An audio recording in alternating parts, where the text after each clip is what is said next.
Good morning and welcome to another edition of Mark's Inspiration. Glad you could join me here today as always. Today's topic is going to be disrespect or respect, the opposite. What are you experiencing in life today? Do people respect you? Do people value you? Or are you getting disrespected and devalued?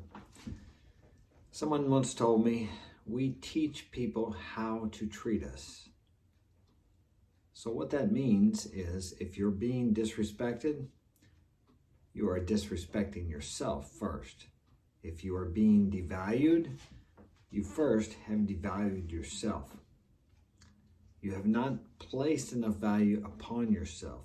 You don't view yourself as being worthy of being respected.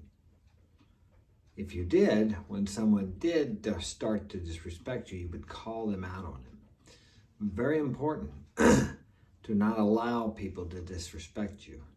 You don't have to beat somebody up if they disrespect you. You just need to call them out. Hey, I don't like that. Don't speak to me like that again. That's it. You don't need to argue. Sometimes they'll say, especially if it's your woman, what do you mean? I was just kidding. Or, gosh, you're so sensitive. When everything hurts you, anything like that. Or how about this one? Who hurt you? You don't argue, you just say it, okay? And then you withdraw your attention. Not in an angry sort of way. You just go on about your business. Now, when you call someone out on that, like your girl, if you call her out on that, you don't withdraw. If you're going out on a date, you call her out on it, and if it stops, you continue to go out and do what you're going to do. But if she wants to argue about it or disagree or start some crap about it or create some drama, then what you do is you turn the car around, you take her back and drop her off. You don't tell her why, you just drop her off and say, goodbye, okay? And she'll contact you maybe in a day or so and apologize to you and want to see you again. Women don't want you to allow them to disrespect you because it's weak. How can she trust you to defend her, to stand up for her, to be there for her, to protect her, to provide for her, if you can't even stand up to her? And you're a big man, let's say 160, 220 pounds, and she's 100 pounds or 120 pounds.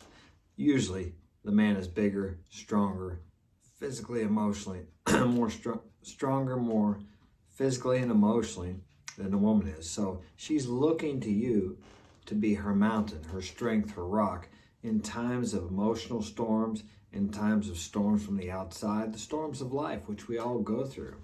She wants a man who's strong enough to get her through that, to help her through that, to protect her during those times. And if you're not strong enough to stand up to her disrespect, then how in hell can she trust you? How can she trust you? Do you trust yourself? Do you trust yourself enough to not tolerate that and realize that if this person is not for you, there's another one out there? There are millions of beautiful women in the world, not just one. So don't get that one-itis, because if you get one-itis, then you allow this disrespect to continue. I'm about to lose my voice. I may have to cut this short. So it's important to first respect yourself. And if you find people disrespecting you on a regular basis, you need to look within. And look within to the point where you can see and discover the places within yourself where you're not showing yourself enough respect. Do you take care of your body? Do you take care of your mind? When something is bugging you to do, are you procrastinating? Do you respect yourself enough to take care of your health, your physical health, your mental health, your emotional health, your spiritual health? Are you taking care of yourself and respecting yourself? Do you dress well?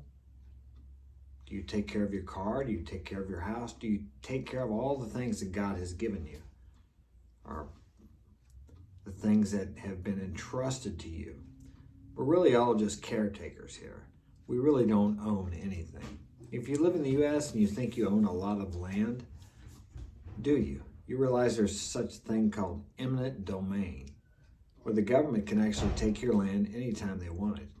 Well, they have to give you a fair market value, and of course that's decided by the government probably. But think about that. So you really don't own anything. Like this house I live in, I bought this house, the cars, my van. I'm just caretaking. I'm just a caretaker. Because when I die and pass on, someone else will be here. Before I got this house, someone else was here. Several families. This house has been here since 1875. So there's been several people who have owned it. But they really didn't own it, did they? They just took care of it until I got here. And now it's up to me to take care of it until someone else comes here. Actually, I owned this house before, and I lost it during a divorce in 2000. And I bought it back 8 years ago. And someone took care of it while I wasn't here. Did they own it? You could say that. But in reality, we're all just caretakers of all these things. Many people want so many things, and they use these things as a, how do I say,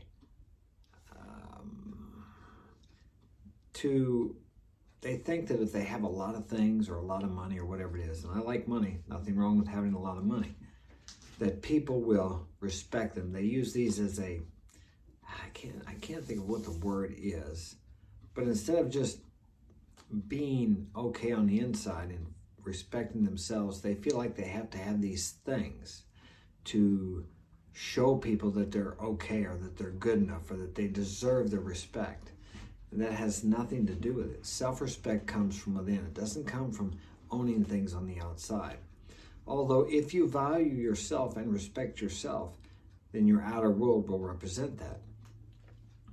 Does a person respect himself because he has a lot of things? Or does he have a lot of things because he feels like he deserves that and respects himself? Think about that.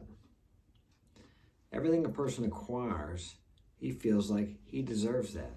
And a person who feels like he deserves that, he respects himself enough to take care of himself and feels like he's okay to have that. It's all about how you feel on the inside. What you think about yourself on the inside is always reflected from the outer world. So whenever anything's going on in your life, don't look outside to change the outside. First, change the inside.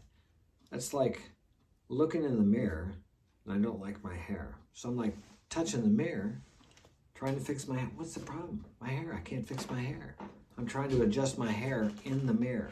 The world is a mirror to what's going on inside of you. Change the inside and the outside automatically changes itself. Let's say you have someone in your life who disrespects you. Let's say it's a family member and you have to live with this person.